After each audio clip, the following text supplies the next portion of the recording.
happy ang Sister Akas. Pero kami madali. Tika.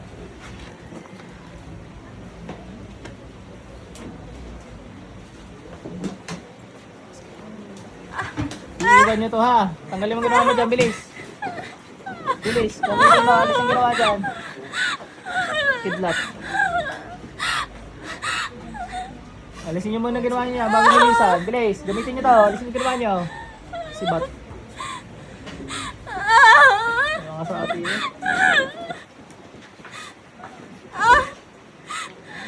Pag natanggal yung isang star, pwede na mo eh. Ano ka pa, dali. Pwede na kayo umuwi. Pag gusto nyo pangontra, meron dyan ha. Yung tubig, 7 days nyo inumin ha. Pag ganito na lang. So, okay din yan, bukol pa yun kaya ganyan. Pero gagaling din. Ikaw, tanggalin mo lang tigirawa mo dyan. Jablo ka, bilis, gamitin mo to. Tatanggalin ko ulo mo. Bilis, bilis, pagpakin mo lang sa ulo. Bahala ka.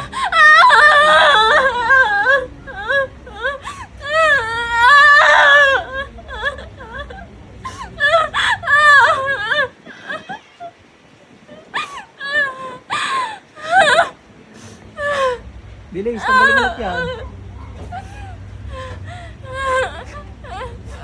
Ate, balik.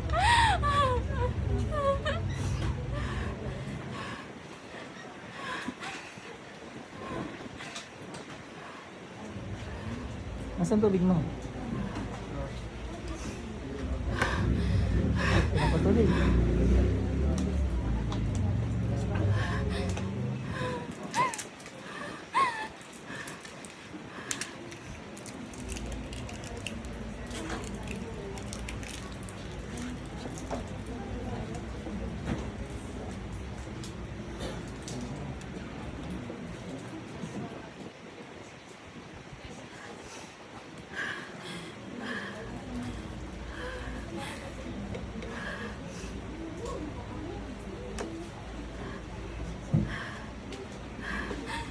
Sa kapangyarihan Diyos, sa kanan panungyan, Panginoong Sus, sa kapangyarihan ng Espiritu Santo, lahat ng Diyos ang pag-ibig sa labas kayo.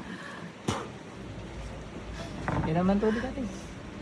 Ate, masusuka ka ha, normal yun. Tsaka yung kapatid yan, madala niya sana din natin, exorcism din. Nasa ano po rin. Ay di, pag umuwi. Pag umuwi. Pwede naman, yaan nyo na. Yaan nyo kainin ng demonyo do. Nakakumpain po si ano. No, mampay, akin naman dinasalan, gagaling yun. Problema natin, magpapaulit-ulit yun hanggang kinalabas yung Diablo.